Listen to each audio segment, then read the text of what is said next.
Jalen Hurts was yet again disrespected, but this time by my own Locked On Podcast Network peers. I'm going to tell you why in today's show Jalen Hurts was ranked way too low on our Locked On NFL Top 100 list.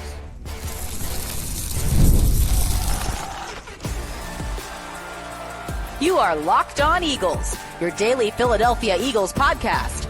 Part of the Locked On Podcast Network, your team every day.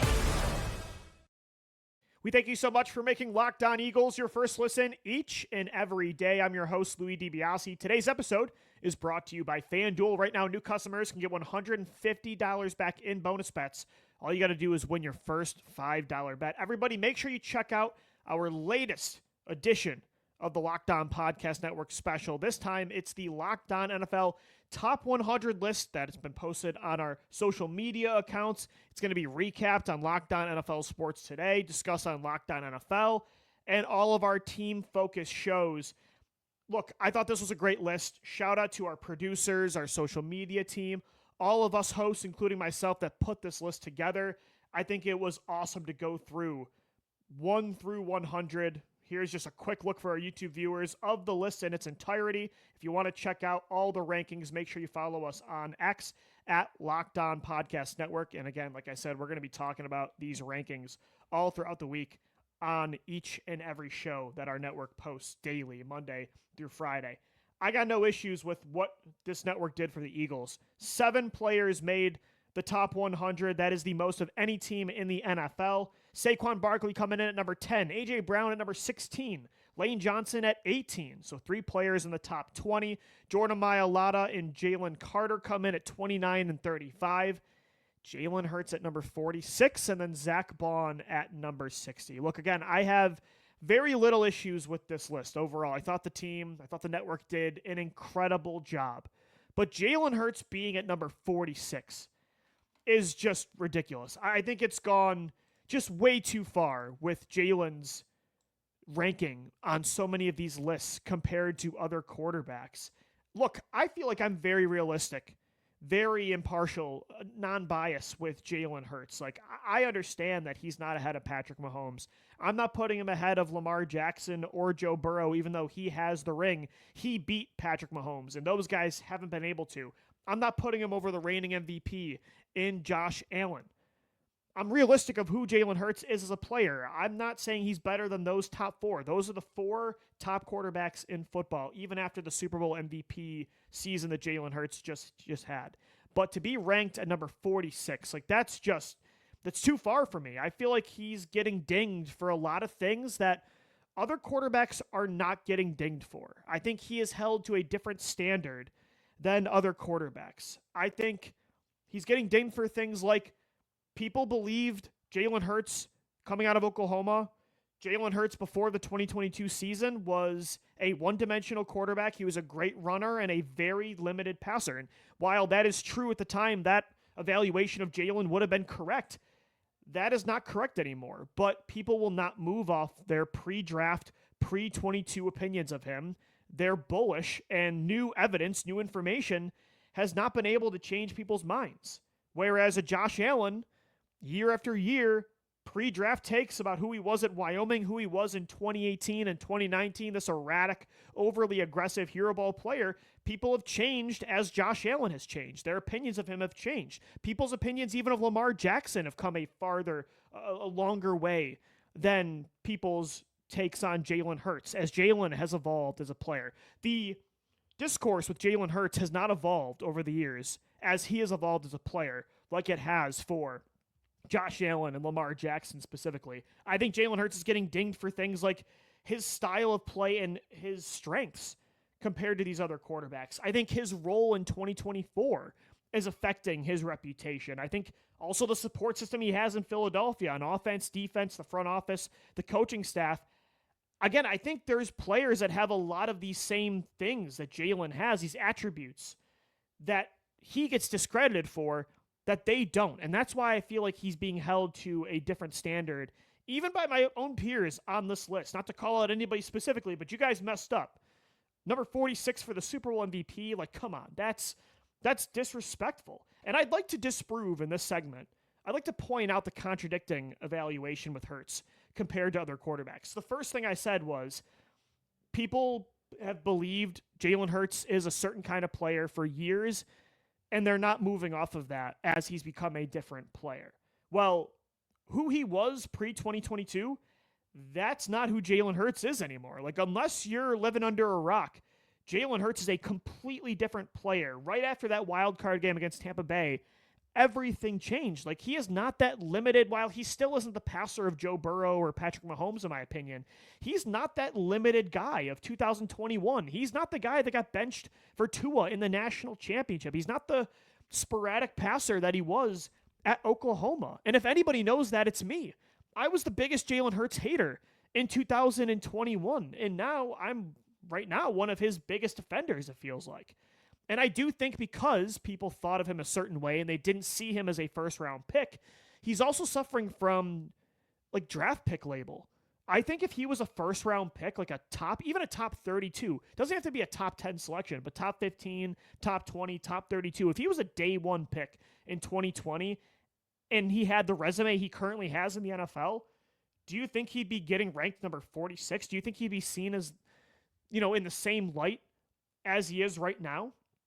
Or, like, if he was a top 10 selection and he played this style and he had the resume, he has the on-field accomplishments, are we really believing that he would be as underrated and disrespected as he is right now?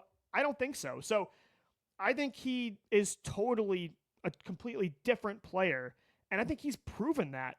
Even last year, with his limited role in the offense, I think he's proven that he is not that. I mean, look at Super Bowl 59. The Jalen Hurts of 2021 is never answering that call against Spags' all-out pressures, completely taking out Saquon Barkley. Spags kind of used the same blueprint that Todd Bowles did in that wild card round. It was a full circle moment. Jalen completely figured it out, and he picked that defense apart. So I just think that's completely incorrect. And if it's about his style of play and his overall strengths, well, his overall production and his overall accomplishments are just as elite as those other star quarterbacks. He just does it in a different way. Like, yeah, is he posting over 4,000 passing yards every year and over 30 passing touchdowns? No, but he's still getting around the same yardage as these star quarterbacks because while he's putting up around normally 35 to 3,700 passing yards a year, he's also putting up over 600 rushing yards and over 10 rushing touchdowns. And that's on top of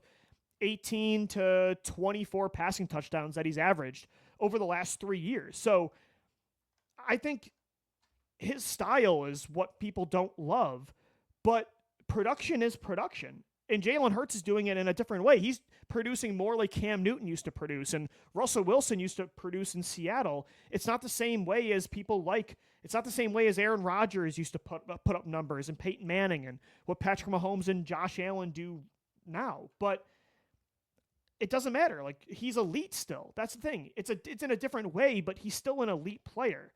And I think his strengths, like, people don't take seriously his strengths. They don't put as much weight on his strengths as the strengths of other players. Like, he has an unlimited all-time clutch gene. It's one of the best I've ever seen from a quarterback. I think Jalen Hurts is one of the best big game ball players that we've seen in the NFL. Like, while he's not always a top 5 elite player, he's more sporadic than other guys. He is always elite in the biggest games, in the NFC Championship, in the Super Bowl. Gotta have it moments in the regular season.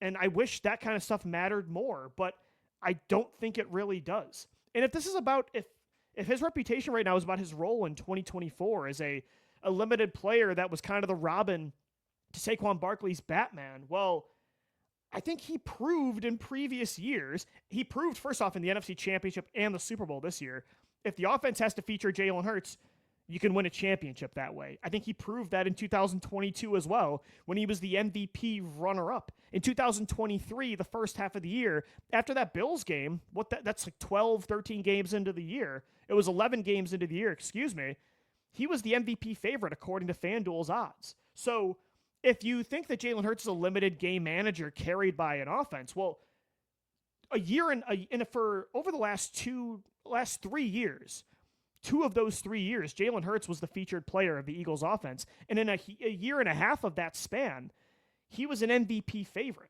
So, and it's not like Josh Allen's role didn't change in 2024. Josh Allen's team went extremely run heavy this year. They were top 10 in rushing attempts.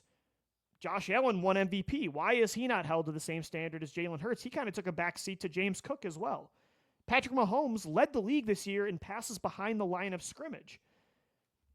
His role was different than it was in like 2019 when he was slinging it all over the field. Why is Jalen Hurts dinged for changing his role as his personnel has changed, but Josh Allen isn't and Patrick Mahomes isn't?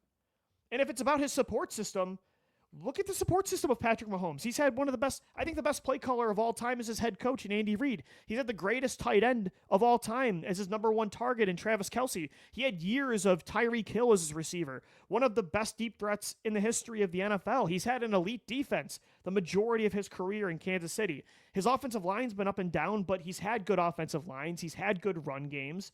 He's had good receiving cores. I think he has one right now with Rashee Rice and Hollywood Brown and Xavier Worthy and Travis Kelce. Like, Josh Allen's had a good team around him. Lamar Jackson's had a great team around him for years, and yet they don't get dinged for it, but Jalen Hurts does. And yet, when you look at guys that don't have as good of a support system like Justin Herbert, they get a pass completely. So you can't evaluate the guy that has a strong support system. You can't evaluate the guy that has a weak one because you make excuses for him, but you negate the credit of the quarterback in a good offense like Jalen, even though he elevates that offense, whether you like it or not. Who are we supposed to fairly evaluate?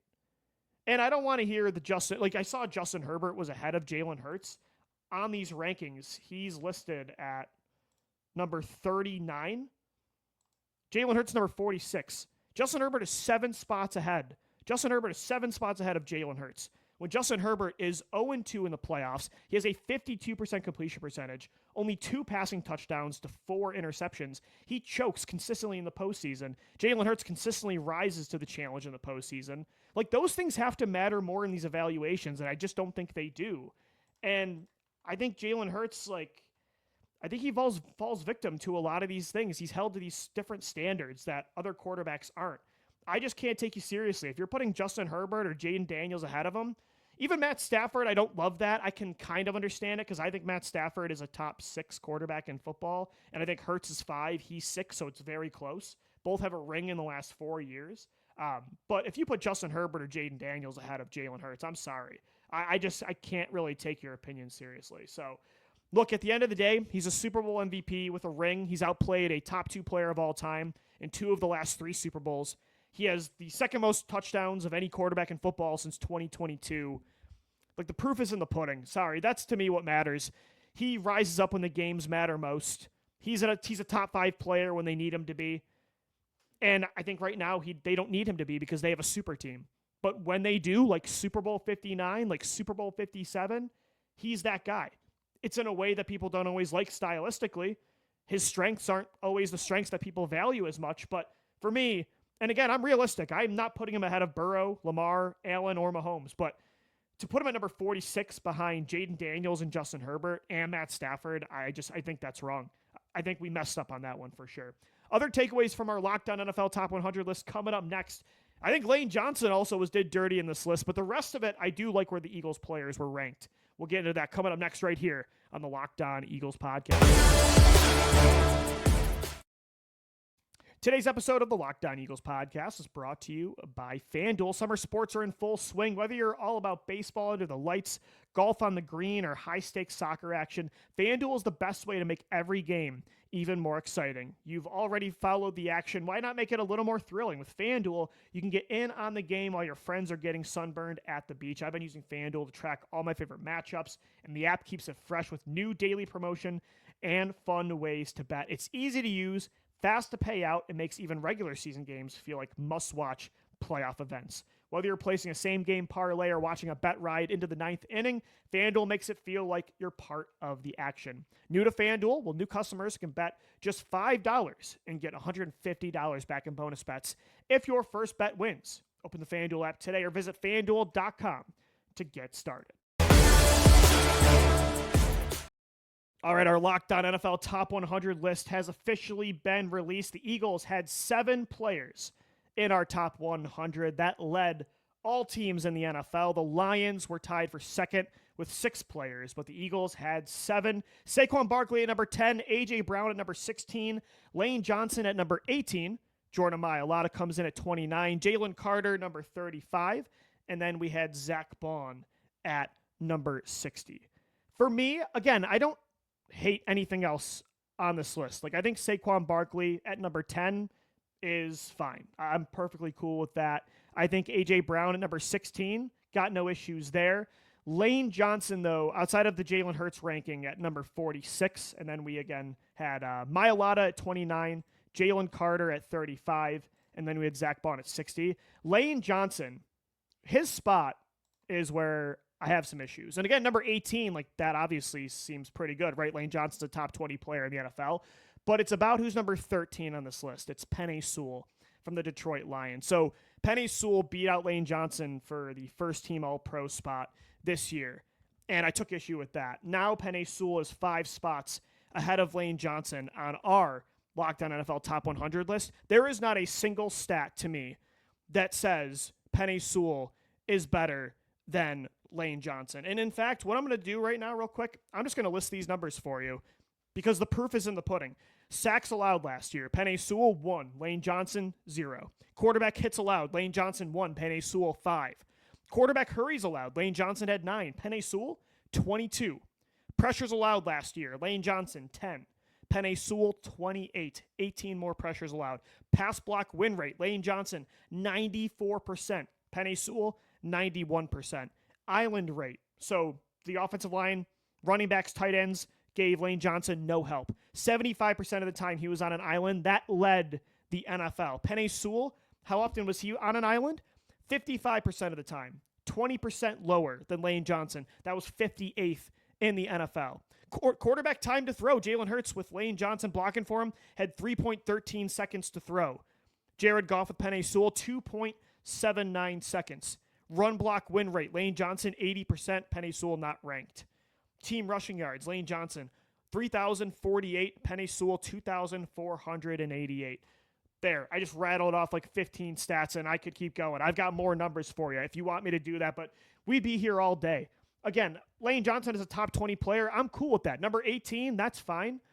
But Penei Sewell being 5 spots ahead of him, this just adds on top of Lane Johnson losing out to Penei for that All-Pro spot. And all those numbers I got were actually from a sheet that Lane Johnson posted himself on his locker, or his teammates posted on his locker when Penei Sewell beat him out for that All-Pro spot. I think Lane Johnson is the best tackle in the entire NFL, but I think people know who Penei Sewell is. Not that they don't know Lane, but he's the young, up-and-coming star of the offensive tackle position.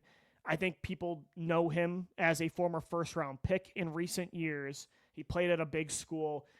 I don't know what it is. I don't know what the bias is towards Sewell over Lane, but him being, that's the only thing outside of Jalen Hurts being at number 46 on this list that I had an issue with, is I think Lane Johnson being put under Penei Sewell by 5 spots.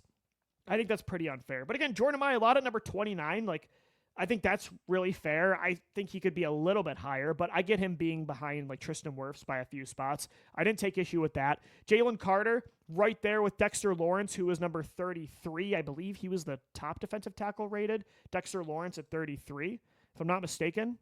Yeah, looks like it. Going through the list, Dexter Lawrence was the second or the highest ranked defensive tackle. Jalen Carter comes in as the second highest ranked interior defensive lineman at the 35th overall spot. So I take no issues with those. Again, you guys know how I feel about Jalen being number 46. It also makes me mad that he's only 1 spot ahead of Baker Mayfield. As good as I think Baker is, I think that's disrespectful. Zach Bond at 60, cool with that. The only other thing that I take issue with is that I think they, and again, I'm not as passionate about this as I was Lane Johnson and Jalen's ranking, but I do think Landon Dickerson or Devontae Smith, at least one of those guys, should have been on this list. For me, because Drake London made it into the top 100, so did Garrett Wilson and Terry McLaurin. I do think most people would agree that's probably the tier Devontae Smith is on. You guys know I see Devontae Smith in higher regard. I think he's better than those players. So I personally get why people have those other guys ahead of him from a production standpoint. I think he's in a similar tier to them. But I personally believe Devontae Smith's better than Drake London. I think he's better than Garrett Wilson. I would take, like, if I was starting a team today and I had the choice of those 4 receivers, I'm taking Davante over London, over Garrett Wilson, and over Terry McLaurin. I understand why he didn't make the list, but for me, I would have put him on there. And then Landon Dickerson, I think he's one of the best guards in football. And looking at some of the guards that made this list, like Elton Jenkins at 71, you can make the argument Dickerson's better than Jenkins. I think he could have been inside the top 70 here. You also had, I mean, I don't know why Travis Hunter made this list. I mean, he's a rookie. He hasn't even touched the field yet, but that just goes to show the hype that everybody has for Travis Hunter. Quinn Miernes from the Denver Broncos, really good interior offensive lineman. He comes in number 70. I thought maybe Dickerson could have slid in there. So overall, I think the guys like on the outside looking in, who are the 2 players I would have put in that didn't make it? I would say Devontae Smith or Landon Dickerson. I definitely would have put Devontae Smith in because looking at the other receivers that made the bottom of this list, I just think even though the production, the numbers are lower because he's not the number 1 featured guy like these 3 players are, I think Devontae in Atlanta Falcons offense puts up just as much total numbers as Drake London, if not better numbers. I think he puts up the same amount of yardage as Garrett Wilson and Terry McLaurin. If Devontae Smith is the only guy in the New York Jets offense this year, I think he puts up pretty crazy numbers. So I put Devontae in there, but overall, it was so cool to see that the Eagles led this top 100 list with 7 making the team. Saquon, A.J. Brown, Lane Johnson, Jordan Mailata, Jalen Carter, Jalen Hurts, and Zach Bond. All right, guys, coming up next right here on the Locked On Eagles podcast, we are going to continue our training camp series previewing the Eagles' offensive line. 3 main questions I have for the offensive trenches before next Tuesday's start of Eagles training camp. That's coming up next right here on the Locked On Eagles podcast.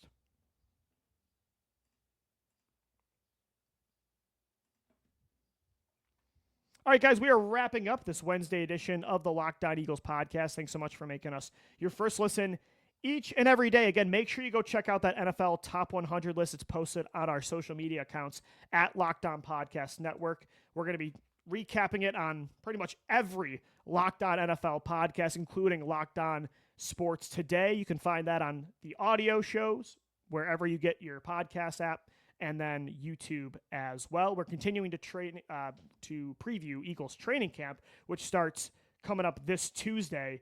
We did quarterback and running back on Monday. Go check that show out. Yesterday we did wide receiver and tight end. Today I want to talk about the Eagles offensive line, and I think there's very little questions with the Eagles offensive line. It's a top 2 unit in the NFL. Jordan Mailata is, as that list showed, one of the best players in football. Same with Lane Johnson. I think Landon Dickerson's a top 5 guard in the NFL. Cam Jurgens, I think, is one of the most underrated centers in football, even though he's only been starting at center for 1 year. I think last year showed, I mean, they didn't skip a beat without Jason Kelce, who I think is the greatest center in the history of the NFL. Where do the questions lie for the Eagles on the offensive line? Well, most of it's about the depth chart, the bottom of the depth chart. But for me, with the starting lineup, this one's obvious. Elephant in the room. Are we in trouble with the right guard position? Can Tyler Steen be as good as Mekhi Becton was last year, or even Cam Jurgens was at right guard in 2023, or Isaac Seumalo in 2022? We're not expecting him to be Brandon Brooks and be an all-pro guard this year as the first time he's been a starter in the NFL. I don't even expect him to get to the level Becton was at last year. Like, Mekhi Becton was really good in 2024. I think if you can ask him to be who Cam Jurgens was in 2023, that's fine. Like, I'll take that. I think Tyler Steen, am I concerned about Steen? No. Do I have high expectations for Steen? Like, do I think, again, he could be an all-pro player like a Brandon Brooks? I don't. Do I think he could even be who Isaac Seumalo was in 2022, who was a really, really good player that got a bag after that season with the Pittsburgh Steelers? I don't even think he could get there. But I think he can be a player that you win with, just not because of. I don't think you're going to lose because of Tyler Steen. I think, again, I don't think he's a star. I don't think he has a very high ceiling. I think the Eagles don't see that as well. That's why they keep looking for alternative options like Mekhi Becton last season. I do wonder if one of these young guys turn their heads in training camp, like a Drew Kendall or a Cameron Williams or a Miles Hinton, one of the rookies. Like, will they consider putting one of them there? Or if Kenyon Green shows any sort of growth from the abysmal player he was with the Houston Texans, like that's a former top 15 draft pick in 2022, I could still see that scenario. But again, if Tyler Steen is your 5th starting offensive lineman from a rankings perspective of how good the players are, I think you're going to be okay. I still think that's a pretty good offensive line. I think anytime Tyler Steen has come into the game the last 2 years, he's been asked to fill in for an injured player, they've been fine. I don't think they've really skipped a beat all that much. Again, I don't think he's an unworldly guard, but I think he's a solid player at right guard that's versatile, that can play both tackle. He can play outside and inside. That's a good player to have on your roster. Is right guard in trouble? No. I don't think this is going to be a Chance Warmack level of player or a Jamon Brown. Even like a Nate Herbig. I think he can be better than that. I mean, this was a top of the 3rd round player out of the University of Alabama. Like, I think Tyler Steen does have a good skill set. There's a reason the Eagles liked him. I trust Jeff Stoutland's evaluation. At one point, Jeff Stoutland liked Tyler Steen enough for the Eagles to draft him. So I do think Steen will be an okay starter, but I am curious. The question for me more about right guard isn't, are they in trouble? Like some are wondering. It's more, can they do better? Like, are one of these young guys going to steal the show? And that, to me, is my second question here for the Eagles offensive line heading into training camp. Who's going to be Stoutland's next guy? Like, who is his next Jordan Mailata that he just turns into, maybe not a star like Mailata, but he takes a late draft pick that maybe is more of a raw player, and he turns him into maybe even a high-end backup like a Halapoulivaati Vaitai, or a dependable, solid starter, maybe a good starter, heck, maybe a great starter. Stoutland has that ability in him. He hasn't really had a lot of like young guys with a high upside over recent years to work with. The Eagles kind of have ignored, surprisingly, the offensive line since they took Andre Dillard in the 1st round of 2019. Like, they haven't really taken a lot of offensive linemen, especially not high in the draft. I mean, who is their highest pick? It was Landon Dickerson and Cam Jurgens. So I guess I'm kind of wrong about that, proving myself wrong. But outside of drafting a guard and a center, I mean, they haven't really drafted a lot of offensive linemen since 2022, since they took Jurgens. This year, they took 3 on day 3. Drew Kendall out of Boston College, Miles Hinton out of Michigan, and then they also took Cameron Williams out of Texas. I'm very curious of what I think at least one of those 3, law of averages, Jeff Stoutland's track record, I think one of them is going to become at least a solid starter. I personally like Drew Kendall the best. He just looks like an Eagles offensive lineman, the way that he gets up to the 2nd and 3rd level. It's really impressive, his athleticism. He's around the same size as Cam Jurgens, so I think he could play both center and guard. I think he could be a starting right guard this year. If he started at right guard, I wouldn't be surprised at all. And then Cameron Williams had a potential 1st, 2nd round ceiling if he stayed at Texas for one more year. He's the guy I'm really wondering, like, can Stoutland get that out of him? And then Miles Hinton is just a massive human being that played at a really good school. He's a mauler. I do wonder if he could be like this year's version of Mekhi, or the future's version of Mekhi Becton. So I think he has a lot to work with. I even really like the kid out of Utah, Holland Pierce. The guy is like 6'8", over 330 pounds. I mean, that guy's a mammoth of a man. I think the Eagles were actually trying him at guard at one point in the spring. Like, of those 4 young linemen the Eagles brought in during and after the draft, I'm excited. I think one of them at least will be a solid starter in the future, if not a high-end backup. I think they all have a really interesting skill set. And again, Jeff Stoutland has a Hall of Fame track record. Like, I trust him completely with this position. And that's my next question. Like, number 1, are the Eagles in trouble at right guard? Like, who's Tyler Steen going to be this year? Number 2, who's going to be Stoutland's next guy? Is it Cameron Williams? Is it Miles Hinton? Is it Holland Pierce? Is it Drew Kendall? Maybe it's none of them, but I think it could be one of them for sure. There's a reason they drafted 3 guys on day 3. They want to give Stout another chance at bat. And then my third question, is there ever a Lane Johnson drop-off possible? Are we ever going to have to worry that he becomes a Jason Peters-like player that can't stay on the field, is kind of coming in and out with nagging injuries, like even Darius Slay last year, performance-wise? I'm not saying Lane Johnson's ever going to be a bad player, but is he ever going to be like a 2019, 2020 Jason Peters that, when he was on the field, still held his own, was still a good player, but he wasn't great anymore? I think the last time Jason Peters was truly great with the Eagles and the NFL before he retired was probably that year he came back from the injury in 2018. I think Jason Peters was still a great player in 2018. 2019, he was still good. 2020, still good. Playing guard and tackle, I thought he was fine. I do wonder, and I'm not predicting it, I think Lane, again, as I said earlier today, I think he's better than Penei Sewell. I think he's the best tackle in football. We've seen no signs of regression from Lane. I think he could win Protector of the Year this year, the new offensive line award. But sometimes people age quick. The drop-off happens really fast in the NFL. And that's my other question is, like, how many more elite years of Lane Johnson do we have? Like, do we have to start thinking about drafting someone early again, like they did Andre Dillard in 2019? I'm not predicting it, but, when guys get to this age, you naturally think about it. So that's kind of my other question is, especially from a health perspective, at this age, can Lane Johnson stay healthy and continue to do what he does, which is, again, be put on an island more than any offensive lineman in the entire NFL? All right, guys, that's going to do it for today's edition of the Locked On Eagles podcast. Thanks so much for making us your first listen each and every day. Still got another show for you tomorrow, our Locked On NFL or Locked On Eagles squad show live. So we've got 2 shows for you tomorrow and then a Friday episode as well. Until then, thanks as always for downloading, watching, and listening, and let's go Birds. Fly, Eagles, fly.